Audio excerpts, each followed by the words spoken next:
Well, last week, the Taiwanese president met with top government officials in the United States, and that provoked a furious response from the Chinese government, which launched 3 days of large-scale military drills around the island of Taiwan. Well, today, it was Canada's turn for some high-stakes, potentially provocative diplomacy. Taiwan's president welcomed a delegation from Canada, 10 MPs representing the 4 major political parties in Ottawa, here for a week-long visit at the invitation of the Taiwanese government, which is footing the bill for the trip.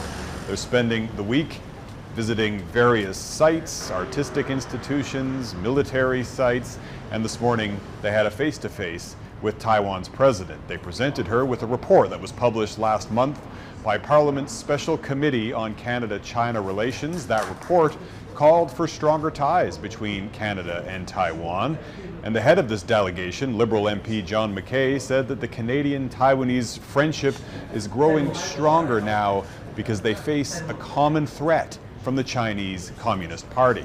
One of the things that we anticipate that we might learn in our time here as the means by which Taiwan has maintained its democracy, I dare say strengthened its democracy, has maintained and strengthened its prosperity, notwithstanding the massive efforts on the part of the People's Republic of China.